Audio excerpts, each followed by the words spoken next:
Selam, geldim. Herkese merhabalar. Mehtap Tarot kanalına hoş geldiniz efendim. Şöyle aklınızdaki kişinin bir anlık enerjisine bakalım mı? Ne var ne yok şöyle bir dökülsün mü bize? Hızlı bir açılım yapalım. Ben yine açılış konuşmasını kısa yapıyorum. Ee, Hemen çünkü bakımlara devam edeceğim. Instagram Mehtap Tarot'tan bana ulaşabilirsiniz. Hem ses kayıt hem de canlı bakımlar olarak ikiye ayırmış durumdayım. Bir de ekstradan tam orada da soru cevap yaptığımız bir de bakımlarımız var. Instagram üzerinden canlı arama olarak yapıyorum. Ya da ses kayıtlarını da oradan gönderiyorum. Evet efendim, çayınız kahveniz hazırsa ben gibi aldım. Sesim o kadar yoruldu ki bu ara çok konuşuyorum çünkü başlayabiliriz. Evet, kolektif bir açılımdır. Yazacağım dedim, bunu da yazmadım. %100 size uyumlanacak diye bir şey yoktur. Bu video karşına çıktıysa bu videonun içinde alman gereken cevaplar kodlandı. Kolektif bir açılımdır yani. Sadece abonelerime niyet aldığım bir video olacak. Hanımlar beyler başlıyoruz. Şöyle güzelce aklınızdaki kişiye bir odaklanın bakalım. 3 kart ve duygu kart destekli gidiyoruz. Neler var neler yok. Senin adına ben niyet alıyorum. Bakalım neler var neler. Dediğim gibi anlık enerjisine bakıyoruz. Neler var diye. Peki. Burada bir restleşen karakterimiz var. Zamanı biraz yavaşlatmak isteyen, kafası birazcık karışan ve akabinde de neyi kırdığının farkına varmayan bir karakterimiz var. Mehtap Hanım enerji ve karakter kelimesini çok söylüyorsunuz. İzlerken çok takılıyorum. Ben de takılıyorum hayatım. Ben de takılıyorum ama sizin enerjinize yetişemiyorum. Ne yapayım? Şimdi olgunluk isteyen birisi var karşımızda. Diyor ki şu an yaşadığımız belirsizliğe bir bakmamız lazım. Birazcık ailesine düşkün bir karakter bu. Şimdi leylek güzel haberler getirir ama ve lakin birazcık beklemek gerekir. Akabine değnek uşağına şu geldiğim zaman değnek uşağında birazcık farkındaysan naz niyaz yapan, trip yapan bir karakterimiz var. Yani karakter ama heyecanlı bir karakter var burada. Birazcık bazı şeylerin farkına varması gereken birisi var. Kadını almış meşaleye gidiyor. Evet sana yol gösterecek olan kadın ama erkek burada birazcık farklı bir yöntem izlemeyi sanki seçiyor. Aşk duygumuz var alt notamızda. Yüzleşmek, zaman. Yani şu asılan adamla bir. Yüzleşmekte şöyle değnek uşağıyla eşleştirebiliriz. Şimdi önce kalemimizi alalım. Bu kişi şimdi asılan adama geldiğim zaman açığa çıkarılmamış bir duygular yaşıyor şu an içerisinde, anlık enerjisinde. Bu kişi basit bir insan değil. Çalışmanın, bereketin ne olduğunun farkında olan bir insan. Tılsım kralının her zaman güçlü bir durumu vardır. Yani cömertliği de sever, eli bolluğu da sever ve numara yapmaz bu kişi. Peki, değnek kuşağına geldiğim zaman da değnek kuşağında birazcık böyle uyum sağlanması gerektiği konusunda ikazlar var. Zamanlı yüzleşmek aşk. Aşkı var ama yüzleşmesi gerektiği noktalar da var. Sanki şu anda tam anlamıyla ne istediğine karar verememiş gibi gözüküyor bu kişi. Sanki seninle bir yandan ilgileniyor, duygularını fark ediyor aşkla. Ama diğer yandan böyle yüzleşmesi gerektiği içsel korkuları, endişeleri onu durduruyor sanki işte. Zaman ve asılan adam o yüzden geliyor aslında. Belki de kendini biraz kaybolmuş, yönünü bulamayan biri gibi hissediyor. O yüzden nasıl idare etmesi gerektiğini bilmediğinden de belki de büyük büyük laflar ediyordur. Belki de kendi sınırlarını aşması gerektiğini, risk alma konusunda çekinmemesi gerektiğini zaman ona gösterecektir. Yani şu an ne durumda dediğimizde bu kişinin kafasının karışık olduğunu görüyoruz. Karmaşık bir enerjisi var, yani kendisini toparlaması gerekiyor. İçsel dengeyi zamanla bulacak. Buna da bir zaman gerekiyor çünkü. Evet, aranızda birbirinize karşı duyduğunuz bir sevgi, sempatiklik durumu var. Bak, bunu inkar etmiyor zaten. Tılsım kralını da o yüzden tam merkeze vermiş. Şu anki durumu vermiş. İçsel savaşını anlamaya çalışıyor. Buna bir olgunluk göstermesi gerektiğini biliyor. Yani bir alan tanımak, ilişkinin sağlıklı bir şekilde ilerlemesine katkı sağlayacaktır yani. Çünkü bu kişi bir içsel hesaplaşma yapıyor. Ya bu kolektifin enerjisinde hep böyle karşı taraf bir iç hesaplaşma yapıyor. Önceki açılımlarla birazcık böyle karşılaştırdığım zaman sürekli kendini ifade etmeye kapalı, sevgisi olan ama bir kaçışta olan bir karakter durumu var. Ki hep sürekli karıyorum ve kendi enerjimi blokajlarım normalde. Kendimi açılıma dahil etmem ve çoğu kişinin de yorumlarda evet aynen öyle diyeceğinde %100 eminim. Yani bir yandan istiyor ama bir yandan çekiniyor. Çok ilginç. Şimdi bakalım hangi duygularda? Kafa niye karışıyor? Normalde bak karıştırılmaz. Ben gene de şu temelde yoğun duygularda neler var? Tılsım prensi. Bir de notunu alacağım. Arada derede kalma. Ve sevgili sorumluluklar. Yani birazcık şu an kendini belli etti aslında durum.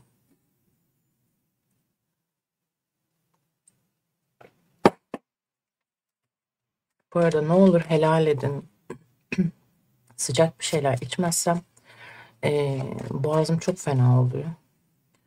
O yüzden ya su ya bir şey. Siz de en azından bir su bir şey için ne olur ihmal etmeyin. Kararsızlık. Gizem. Ya çok yoğun derin bir durum var burada. Bu iki arada bir derede kalmışlığının çözümünü bulması lazım bu karakterin. Hakikat. Evet, biz de ondan bahsediyoruz. Ya bu, ben bir şey bahsettikten sonra o kartın çıkması beni öldürüyor ya. Bak şimdi. Olay şu şekilde. Tamam, sana böyle güçlü görünen bir şekilde durabilir tam karşında. Ve yeni başlangıçlar sanki yapmak istiyor. Böyle yoğun tutku vesaire. İç dünyasında, duygularında böyle. Yani ben artık bazı şeylerden o kadar çok sıkıldım ki şu an hep arada deredeyim diyor. Yani eski hayatıyla yeni hayatı arasında. Bu kişinin çok büyük sorumlulukları var. Çok yorulduğu anlaşılıyor bu kişinin. Bakar mısın? Zaten o kadar değneği düzeltmeye, taşımaya çalışıyor. Bunları bir arada tutmaya çalışıyor. Bu ev durumu, aile durumu, arkadaşlık durumu, iş durumu, her şey her şey. Artık ruhunun tükendiğini söylüyor. Ve önceki hayatıyla şimdiki hayatı arasında bir gitgeller arasında. Bu arada seni ne hangi kefeye koyuyor diye baktığımızda sevgi yüzeye çıkamıyor hayatım. Gizem var, saklanan durumlar, kararsızlık. Zaten kılıç ikilisiyle kararsızlık neredeyse aynı araya geliyor. Bir versiyona göre iki kişi arasında kalmaktır. Bir makas işaretidir. Her zaman söylerim kılıç ikisi için. Yani nasıl diyeyim? Kararsızlık var. Bir çekingenlik var. Bir çıkmaza girmişlik durumu var. O yüzden de böyle her şeyi durdurmuş sanki. Bu kişi şu anki duygularında çok stresli olduğunu söylüyor. Gizem o yüzden yani şahsi meseleler var diyor. Ama gerçekle yüzleşme. Hep bir yüzleşme var. Er ya da geç bu ilişkiyle, bu birliktelikle alakalı gerçek duygulara erişeceğini söylüyor. Bak zaten bir kararsızlık var. Bunu yansıtıyor. İç dünyasında öylesine yoğun, öylesine karmaşık duygular var ki bunları dışarı vurmak onun için oldukça zor olabilir. Seninle ilgili hayalleri, arzuları taşıyor olabilir. İki arada bir derede kalması bundan olabilir. Ama eee, sen onun hayatında ne kadar özel bir yer tutsan da diyeyim, eee, toparlamaya çalışıyorum. Aynı kelimeleri söylememek için taktırdı beni o yorum. Ne yapayım? Kendisini yeni baştan başlatacak gücü kendisinde bulmaya çabalıyor. Duygularını paylaşmak ve onun iç dünyasına ulaşmak böyle ona kendini güvende hissettirebilecek ortamlar yaratmak önemli olabilir ya bu kişiyle alakalı. Bu çünkü alt dünya, alt notalarında gizliden hep bir takip, hep bir merak duygusunda. Acaba olacak mı? Acaba edecek mi? Duygularını açığa çıkartması çok uzun bir zaman alabilir bu kişinin. Yani samimiyet duygusuna gelmesi uzun zaman alabilir. Ama güzel sonuçlar elde edilebilir. Çünkü niyet, güzel fırsatlar, güzel imkanlar. Yeşilin tarotta çok bereketli, çok güzel, harika anlamları vardır. Ve başlangıç, şu an ve sonuçta hep bir yeşilin tonu var. Tamam kahverengi de aynı şekilde ama belli aralıklarda hep bir yeşil ödüllendirmeler var. Şu anki duygularında her ne kadar sakladıkları var olmuş olsa da dediğim gibi burada bir at var. Bir birlikteliği temsil eder. Masumluktur, bir murattır. Bunu temsil eder. Bu karakterin gözleri bağlı. Bir saniye diyor, bir saniye. Ben bir karar vereyim. Ne yapman gerektiğini. Şu an belki birbirinizden habersizsiniz. Belki başka şehirlerdesiniz. Ama birbirinize karşı bir merak uyandırıyorsunuz işte. Dengesiz tutumları karşıdaki kişinin ondan mütevellit. Yani dedim ya hani sen onun hayatında özel bir yer tutuyorsun. Bunu fark ediyor bence. Çünkü hakikatle artık karşılaşıyor. Şimdi bakalım geçmişten bu zamana getirdiği duygular ne ki? Kendini bu kadar sıkıntı, stres içerisinde hissettiriyor ve ilişkiyi tıkanıklık haline getiriyor. Bence şöyle söyleyeyim.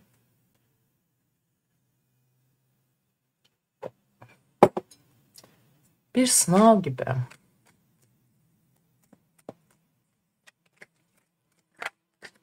Ama kimin sınavı?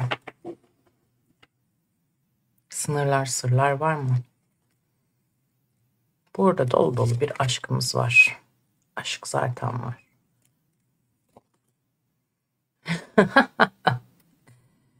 Geçmişten unutamadığı bir aşk var mı? Kalıplar böyle sıkışmışlık duygusu var mı? Belli bir sınırlar var mı? Şimdi senin de mutlu olduğunun farkında bence. Çünkü Tılsım Şövalyesi'nde o vardır. Bu iki kart her ne kadar aşkı temsil etse de şöyle bir durum var. Sınır olarak başka birisi değil. Senin mevcut olan şu an senden etkilenmiş, senin aşkınla mevcut ve şu an seninle uyumlu olduğunun zaten farkında bu karakter. Kararlı. Peki psikolojik olarak ne var ne çok bize bir anlatsın bakalım. Tabiyet. İrade dışarı koparılamayan bağlar. İyileşme. Merak. Evet. Belki ailesinden gelen kendi iç dünyasında oluşturduğu normlar vardır. Belki aşka bakış açılarınız farklıdır. Belki taraflardan bir tanesinin çocukları vardır, çocuğu vardır. Taraflardan bir tanesi bekardır gibi hani diğer versiyonlarda bakıyorum ama şu anki duygu durumu içerisinde bir merak duygusu var. Çünkü sana karşı olan sevgisi var. Bak alışkanlıkları ve inançları var. Sizin aranızdaki birliktelik bu şekilde şekillenmiş. Ve at farkındaysan diğer tarafa doğru gitmiyor. Aşka doğru gidiyor. Zaten merkez karta doğru geliyor elde. Yukarıdan gelen ikramda. Ya aşk durumu fazla. Her gün artan, dolup taşan bir aşk durumu var. Bunun farkında. Geçmişten kalan bir travmatik durumu yok bu karakterin. Şu an her şey merkezde ve iyileşmeye doğru gidiyor. Aranızda bir tatsızlık oluşturursa ne diyor burada? Bazı önlenemez istekler vardı. Ondan dolayı irade dışı koparılamayan bağlar belki vardı. Saplantılı olarak bir kişi ya da duruma bağlanma. Atıyorum senin bulunduğun şehre çağırmışsındır. Ya da işte başka bir şeydir. Bakmakla yükümlü olduğu birisi vardır. Ya da bırakamadığı birisi vardır.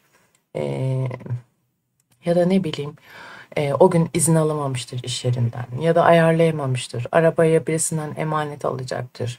Gibi gibi gibi türetilebilir. O yüzden dolayı o kadar her şeyi rast gitmemiş ki bu kişi şu an gerçeklerle yüzleşmiş ve iç dünyasında iyileşme dönemine gelmiş. Yani evet, beni iyileştirecek kişinin sen olduğunu farkına varmış. Aranızdaki şimdi kartta şöyle bir durum var. Ruhsal iyileşme, frekans yükselişi aynı zamanda eril ve dişil enerji dengesini yakalamak. Hakikatler aslında önceki açılımda o yüzden de çıktı. Yani farkına varma durumu. Peki merak durumu, işte at zaten o yüzden bu tarafa doğru gidiyor. Kaçarcasına bu tarafa doğru gitmiyor. Geriye doğru geliyor. Seninle alakalı mevzuları öğrenmek istiyor. Çünkü biliyor sınırlarını aştığını, kalıplardan kurtulması gerektiğini. Bunların artık ne olduğunu çok iyi biliyor. Bu içsel bir dönüşüm diyoruz ya, hep bir cesaret gerektiren ama aynı zamanda bu karakterin geciktirdiği bir yolculuk. Bunun için ne olacak? Sınırları kıracaksın, cesaretine takınacaksın kardeşim. Çünkü mevcut olan bir aşk durumu var. Bu arada arka taraftan kedi sesi gelebilir. Viyak viyak durumu. Rahatsız durumda. Kızana geldi diyorlar ya, çok affedersiniz. O yüzden onu susturamıyoruz. Onu duyarsanız da anlayışla karşılamanızı sizden rica edeceğiz efendim. Kapıları kapatırsak da çünkü çok kızıyor. Kapıları kapatamıyoruz. Geliyor birazcık burada bağırıyor. Ameliyat yaşına gelmediği için de veteriner yapmıyor ameliyat, kısırlaştırma ameliyatına. Gidiyor birazcık mutfakta bağırıyor ama genellikle en çok yankı yapan yeri özellikle buluyor. Evdeki diğer kedi de bu durumdan müzdarip. Sadece sakinleşmesini bekliyoruz, geçmesini bekliyoruz. Buna siz de şahit oluyorsunuz. Dolayısıyla. Haydi bakalım. Dünya kartı. Aşıklar kartı merkezde. Hep kupaları gönderdi. Hep uşakları, şövalyeleri gönderdi farkındaysan.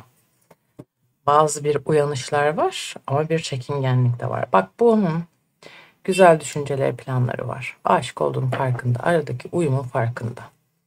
Kendini güçlü hissediyor senin yanında. Senin yanında değerli hissediyor ve bu gücü göstermekten kaçınırsa işte kaybediyor. Şimdi kartları da alacağız. Çünkü hep sınav, üst notalarda tarotta başarılı, alt notalarda hep psikolojik travmatik durumlar ve saklanılan durumlar çıkıyor. Şimdi bakalım bu çekingenliğin alt notalarında neler var? Aile. Engel mi? Kurmak mı istiyor? Denge. Teslimiyet. Bu karakterin aileyle alakalı durumları olabilir. Aile bazı şeyleri engelliyor olabilir. Veyahut da bu karakter evli olabilir. Anlatabiliyor muyum? Bir aile noktamız var. Aileyle mevzularımız var. Aile bireylerinin gündemde çokça olması. Aile içi düzen değişikliği, aile olma isteği, yuva kurma. Diğer bir versiyona göre de seninle alakalı bir teslimiyet durumuna gelmek istiyor. Çünkü dünya kartı hayatım. Farkındaysan 2 tane büyük arkanadan gelen kartlarımız var burada. Mevcut durumdan memnun değil. Çünkü geçmiş zamanda seninle kötü olan her şeyin iyi olması için planlar yapılmış. Ve aşıklar kartına geldiğimde 6 numara. Artık duygusal ve zihinsel bir uyumun yakalandığı, artık önünde cennet gibi bir zamanın olduğu ve korunulduğu, uyumun olduğu, artık ilişkinin birlik içerisinde yaşanılacağı bir duruma doğru gidildiği. Ama ne oluyor? Bu kişi şimdi mesaj olarak sana ulaşmak isteyebilir. Eğer aranızda bir uzaklık, bir küskünlük durumu varsa bu kişi en azından şimdi balığın öyle bir durumu vardır. Güzel bir sahil kasabası, turuncu karakter, yeşil bir gene mavilerimiz var. Pardon. Bu kişinin şimdi Kupa Prensi'nin öyle bir durumu var uşağın. Yani seninle yaşadıklarının ne olduğu önemli değil. Artık uyumun farkında. Ve bu yüzden dolayı sana bir şekilde ulaşmak istiyor. Sana bir şekilde yaşadıklarınla alakalı güzel, pozitife çevirmek istiyor. Çünkü artık uyumun farkında. Bu aile kurma isteği de olabilir bir versiyona göre. Diğer bir kolektifin diğer bir bakımına göre aileyle ilgili mevzular size birazcık engel oluyor olabilir. İşte diyoruz ya duygusal, zihinsel ve fiziksel uyum yakalanmış. Ve şu an tamamen bu ilişkiye ne kadar karşı çıksa da ne kadar itiraz etse de artık teslimiyet durumuna gelmiş bu karakter. Onu söyleyeyim. Ondan sonra zaten işte yavaş yavaş harekete geçiyor. Artık ben bunu farkındayım ve artık ben buna sahip çıkmalıyım. Çünkü bu bir fırsat. Bu bir başarıya ulaşacak bir birliktelik. Artık daha mantıklı davranmak lazım. Artık böyle nasıl denir? Eee, geleneklerden çıkıp da böyle biraz daha uyumlu bir enerjide olması gerektiğini kabul edecek ve umutvari olması gerektiğinin farkına varıyor. Çünkü bu ara içerisinde nasıl diyeyim? Senin ona verdiğin değerin farkına varıyor kişi. Aranızdaki mesafenin artık bitmesi gerektiğini, çekingenliğin bitmesi gerektiğini. Çünkü hep bir aranızda bir mesafeler denge kaybından, aile problemlerinden de olabilir. Ama ne oluyor? Bu kişi seninle beraber gerçekten bütünleşme, sevgi bağını güçlendirmek istiyorsa eğer bunun için teslim olmak zorunda. Bazı şeyler işte bunun belki ailesi ya da diğer bir bakış açısına göre işte yaşadığı şartlar kendisini sana teslim etmeyle alakalı mani yaşatıyor da mani oluyor da diyebilirim. Yani bu kişi anladığım kadarıyla sadece güven ortamında yaşaması gereken, güvenli limanında yaşaması gereken bir karakter anladığım kadarıyla. Bu kişi sadece kendi çizdiği sınırlar içerisinde mutlu olabilecek bir kişi anladığım kadarıyla. Yani benim dünyam bu. Bunun içine bir kişi daha zorlarsam alabilirim. Bunun içinde yaşayabilirsen ona göre. Çok fazla da büyütemem bu dünyayı. Seninle uyumluyum. Sana karşı yaptıklarımın farkındayım ve ulaşmak istiyorum. Çünkü turuncunun güçlü bir enerjisi vardır. Akabinde alt notalara geldiğinde ailesel bir problem yaşıyor olabilir ya da seni ailesine katmak istiyor olabilir. Ve aranızdaki uyumun, dengenin farkına varıp artık inatçı olmanın enerjisinden geçeceğiyle alakalı mesajlarımız var burada. Peki.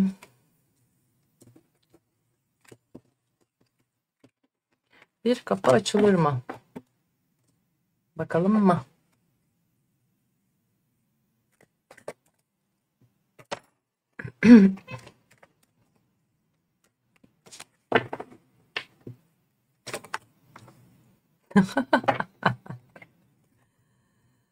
Ya gene plan proje içinde ama. Bu ne hiç farklı kartlarda çıkmadı. Hep şövalye, uşak, aslar falan. Böyle de çok şey çıkmadı.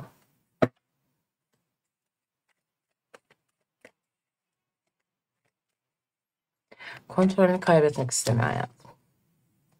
O yüzden şu an ilişkiden çalmaları bu yüzden. Bu sebepten dolayı da artık maskelerin düştüğü, gerçeklerin gözükeceği ilahi bir yardım geliyor diyebilirim. Neden? Birbirinizden belki de bir şeyler çaldınız. Tabii ki duygusal olarak, düşünsel olarak. Artık bunların doğru dürüst konuşulması gerektiğiyle alakalı bir ikaz var burada. Yani bir direnç var ortada, anlatabiliyor muyum? Bir savaş, karmaşa yaşanmış burada.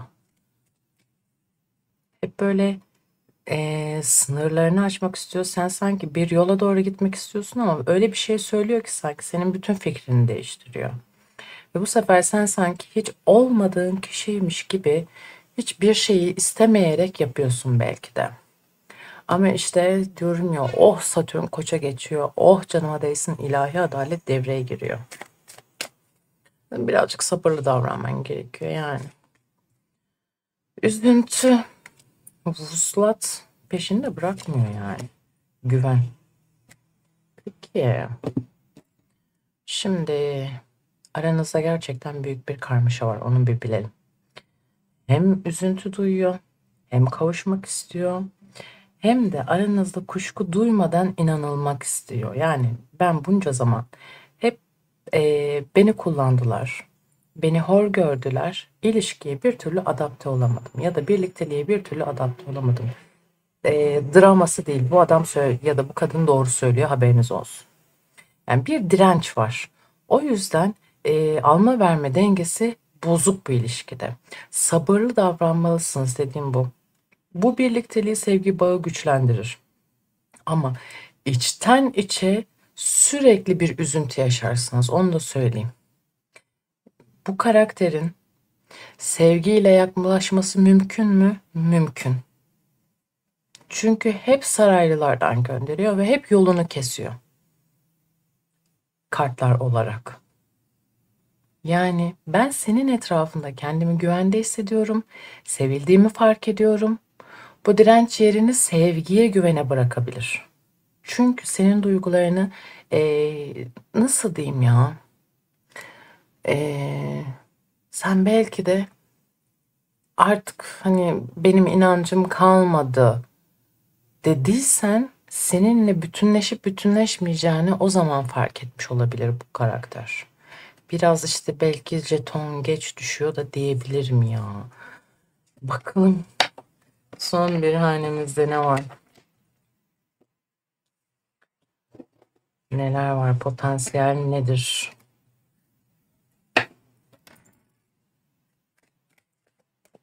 Palo Santo diye bir tütsüm var.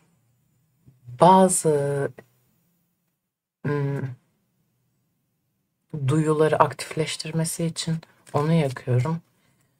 Yaklaşık bir 30 dakika sonra da bir seansa gireceğim. Şu an böyle o kadar rahatlamış durumdayım ki böyle hem zihnim çalışıyor hem de böyle pelte gibi oldum. O kadar iyi geldi ki. Kokular müthiş bir şey. Böyle geçenlerde bir parfüm kokusu duydum. Benim lise zamanında kullandığım parfüm hala var. O böyle hani evlerden eve dolaşan böyle kataloglar vardı ya, onlardan alırlardı işte kadınlar falan. O markadan işte, şimdi reklam olmasın söylemeyeyim, ağla başlıyor. Dedim bu parfüm var mı hala? Böyle hop hemen böyle lise zamanına gittim. O koku müthiş bir şey ya. Hatıralar her şeyi etkiliyor. Evet, imparatorumuz geldi, ay kartımız geldi ve kılıç kralımız geldi. Ha. Hala aileye düşkünlüğünü vurguluyor ve kendini savunmak için de yalanlar söyleyen ama ne kadar kesin kararlı, kırıcı olsa da içinde de bir bebek, bir masumiyet olduğunu görüyoruz burada. Şimdi imparator durumunu diyorum. İmparator beni en çok zorlayan, otorite kurmak isteyen ve eğitim arayan kartlardan bir tanesidir. Şimdi normalde biz iş kariyer olarak e, özel açılım yaptığımız zamanlarda bu kart gerçekten eğitim hanesinde çok vurucudur. Ve kişinin o hanesine geldiğinde muhakkak o kişinin başarılı olduğunu, ki bazı açılımlarda kartları kişiye seçtiririm. Kendi enerjimden çok onun enerjisini alabilmek için. Sonrasında da Mehtap abla gerçekten hani sen demiştin ya o sınavla alakalı şöyle bir şey olacak edecek vesaire. Gerçekten o oldu diyor. Benim mesela uluslararası geçerli diplomam var tarotla alakalı. Hani ben şey olarak kehanet yapıp da bazı negatif enerjilerden destek alıp da bazı bakımlar yapmıyorum. Hanelere göre konuştuğum için bazı şeylerin birebir uyumlanması o sebepten oluyor. Özel açılımda yani nasıl bir danışmanlık alacağınızın da reklamı oldu birazcık. Şimdi potansiyel nedir diye baktığımız zaman sonuç hane olarak evet. Şimdi son çırpınışlarını yapıyor bu. Son kartta aklındaki kişi halen daha gizemli, belirsiz bir yolculukta farkındaysınız. Hem kurnazlık kartımız var hem kafa karışıklığı ay kartımız var. Burada dikkatimiz var. Düşen maskeler var. Bir yüzleşme var. Korkular yenilenecek. İmparator da yani boşuna gelmedi. Artık otorite bir dakika denilecek durumda. Peşine sürekli saraylardan verdi kartları. Sanki destede hiç başka kart yokmuş gibi. Altılısı, ikilisi, kader çarkı, yani kılıç altılısı sürekli büyük arkanalardan verdi ve hep saraylılardan verdi. Kral, kraliçe, şövalye, uşak verdi, onu verdi, bunu verdi. Artık diyor ki ben sana karşı sert davranabilirim ama içimde bir masum çocukluk var. Yani sana soğuk davranacak olabilir. Adım atmamaya nasıl diyeyim niyetli değilmiş gibi gözükse de alt notada bir masumiyet durumumuz var. Yine çocuk gibi. İşte bilgelik aslında kartların yerleri şu şekilde. Aynen böyle. Tamam şimdi oldu. Kendi iç dünyasına bak hep diyoruz ya bir karmaşa savaş var diye. Aynı zamanda seninle de bir bütün olma hayalini kuruyor. Masumiyet durumu. İşte Kılıç Kralı bundan geliyor birazcık da. Mantıklı olmaya çalışıyor. Duygularını saklıyor ama arka duvarında böyle bir masumluk durumu var. Çocukluk, masumiyet. Şimdi hem kafa karışıklığımız var hem de kurnazlığımız var. Seninle ilgili hisleri, arzusu büyük olsa da şu an kapalı ve içine dönük duruyor. Ama bu imparator başına gelmedi. Bilge kart boşuna gelmedi hayatım. Ruhsal büyüme, olgunlaşma. Bunun potansiyelinde alfa olur. Eril veya dişil. Ve kendini öyle veya böyle bir kurnazlıkla sana affettirme potansiyeli çok yüksek. Çünkü iç çatışmalarını aşacak bu karakter. Kendine de yalan söyleyecek. Yani çünkü arzuyla dolu bir sevgisi var. Gizemli, belirsiz bir yolculukta farkındaysan. Yani karaya doğru geliyor. Bakalım ne söyleyecek. Eğer diyoruz ya yani bir güven sağlanılırsa o masumiyet yakalanabilir. Şu an biraz böyle içine kapalı, içine dönük bir durumda. Onun böyle iç dünyasındaki gizemi çözmesine ve kendine gerçekten zaman tanımasına, aşmasına izin vermek gerekiyor olabilir. Şu an kafa karmaşası, kurnazlık yapması o. Yani ilişkideki şu an en büyük anahtar bu. Bu da sizinle beraber bir eee, birliktelik yaşamasıyla alakalı imkan sunabilir. Normalde bakımım bitti ama bir 3 kart daha alacağım şundan. Hatta klasik desteği istiyorum.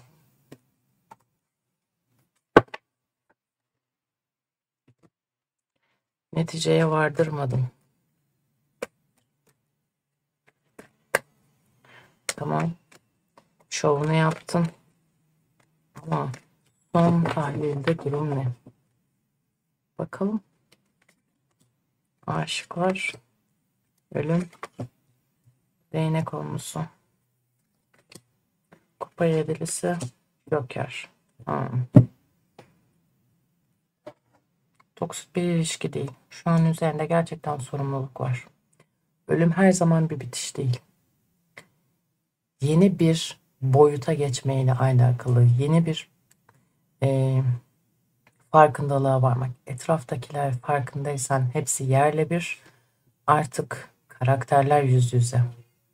Evet, bir sevgi durumu var ama sorumluluk daha baskın. Bu karakter niye böyle gizemli bir potansiyelle bitirdi baktığım zaman şu seçeneklere elemesi lazım. Hani Ayşe mi, Mehmet mi, Fatma mı, Mustafa mı, bilmem ne mi, etrafındakileri temizlemesi lazım. Bu karakter için para çok önemli. Neyin önemli olduğunu anlamak üzere. Çünkü Joker geliyor hayatım. Bu kaygısız bir şekilde, saf bir şekilde, mantıklı çok fazla düşünemez ama artık kabul edip ilişkiyi başlatabilecek enerjide olduğunu gösteriyor bize kartlar. Evet, çünkü aşkının farkında. Bunu yeniden başlatacak olan durum bu. Ama değnek konusu işte yorulduğunu söylüyor. Birazcık buna omuz atmak gerekebilir. Yorulmuş bu karakter seninle mutlu. Şimdi